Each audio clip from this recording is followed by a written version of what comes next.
Hi there, we are on section 6.3 now. We are still working with linear functions. This is our next target, and we are going to learn to compare functions and write them. So, a linear function, that's what we would fill into our note sheets, is a function whose graph is a non-vertical line.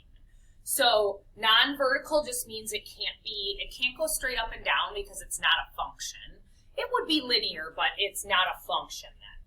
So a linear function can be written in the form, and we know this form very well, y equals mx plus b. We also know that it can sometimes be y equals mx, where our b is 0, so we don't see a number there. And then where m is r, we call m our slope. We know that word. We also have been calling it the rate of change. We can also call it just the rate. But slope is the word we know the best. That's what our m is representative of. So we've done this in chapter 4 where we know we have to find the m or the slope. You might see it referred to as rate of change or rate. And then our b, to find the number that would go into our equation in the b spot, that is the y-intercept, meaning it's where the line or the graph hits the y-axis, the middle one. In a table, it's when x is 0, whatever is the y value for that would be our b. So let's look at the first part where we write a linear function using a graph. So we're kind of going back in time here to chapter 4. We've done this before, but we're going to refresh because it's been a while. So just remembering to do it from a graph. What we do is, I've got some notes here where we can use the points and we can do the change in y over the change in x. And then I also want you to put here m for a graph. This is what we've used this year, rise over run. So we pick 2 points and we draw a straight line up or down and then over, and we figure out what that fraction is in simplest form. So that's how we're going to do it on a graph. We're going to find our m by doing the slope. So I'm just going to pick my point here that's farthest to the left, just like you read a book, and I'm going to see how many I go up to the next point, which is right here. So I go up 1, 2, 3. I went up 3, so it's a positive 3 that would go on the top. That's our rise. How many do I run to get to there? 1, 2. I go over 2. 3 over 2 is simplified, so that is our m. We know that we need to find our y-intercept as well. So this is our m, and now we're going to find the y-intercept. So we can see that our line, I'll use red to show you guys. If we were to draw the line here, our line crosses the y-axis. This is where you find the y-intercept, where it crosses here. The point where it crosses is 0, -3. So what that means is the number in the y position is our y-intercept. So this, when x is 0, our b is whatever number is there. So our y-intercept is -3. So now again, we just put these pieces together. Y equals something x plus or minus something else. So what goes next to the x is our slope, which we figured out was 3 over 2.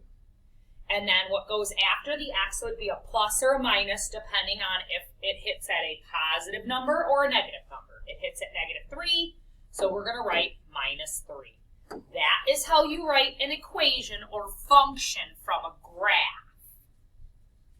Okay, I've skipped down a little bit, so I just went down. The next example is writing a linear function. Okay, again, that's just y equals mx.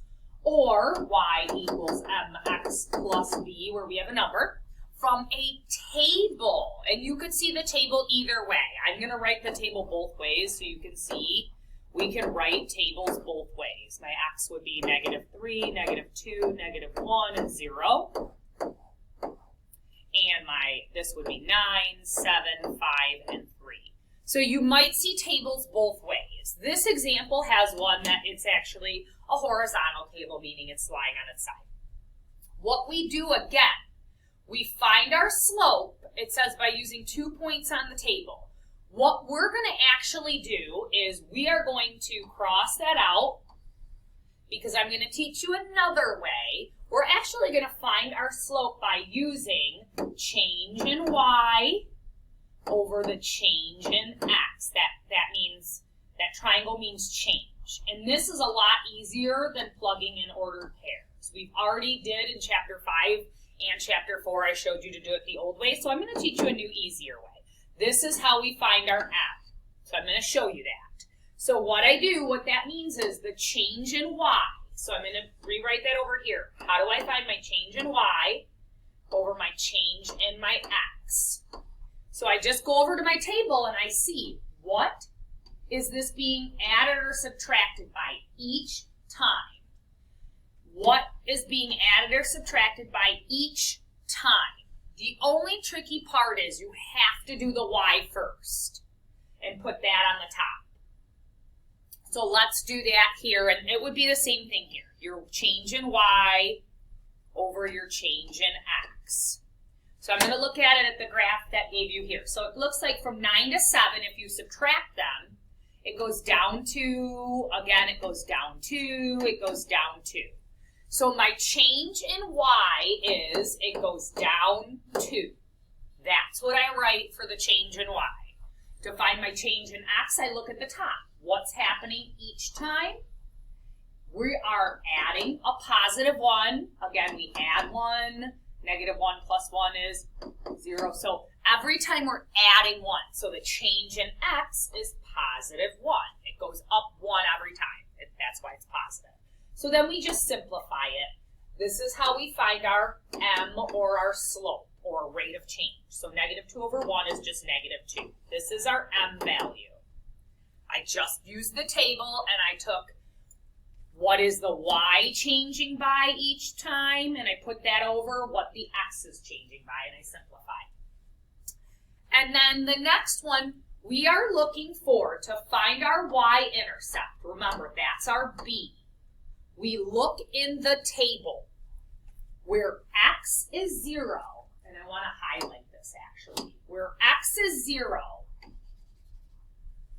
the number across from it, remember, our y becomes the y-intercept. That's our b.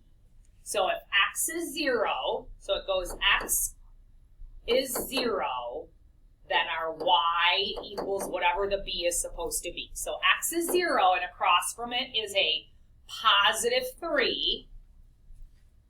So when we write the function, we have to remember that's what we're going to put in there, is to make sure it's a plus sign.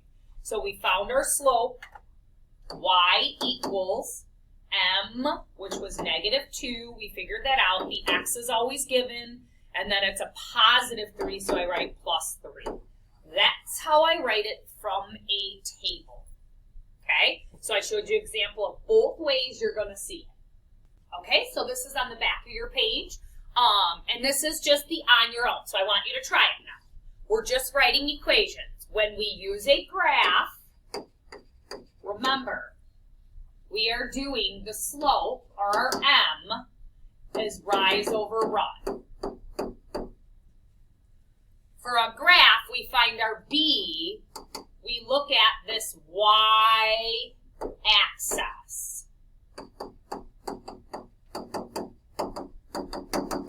And wherever it hits, so I can see right away, my number that it hits right here, that's your b. When we do a table, I'm just recapping your notes, we do for our m, I want you to take the change in y, so you just count what is y changing by each time, and you put that over what is x changing by each time, and then you simplify. For a table, to find your b, you look at when x is 0.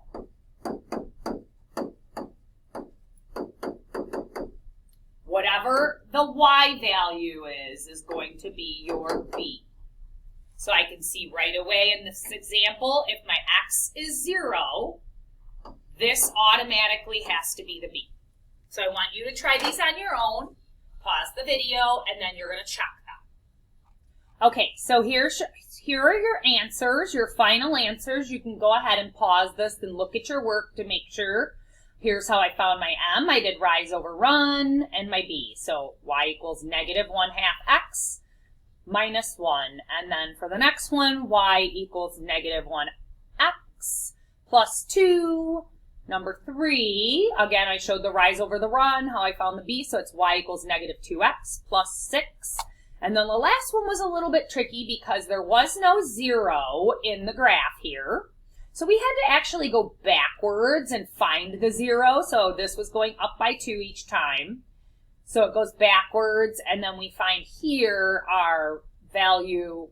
If we go backwards, because it's minus 2, we go backwards the other way. It's plus 2, so it'd be a positive 2. Y equals negative 1x plus 2.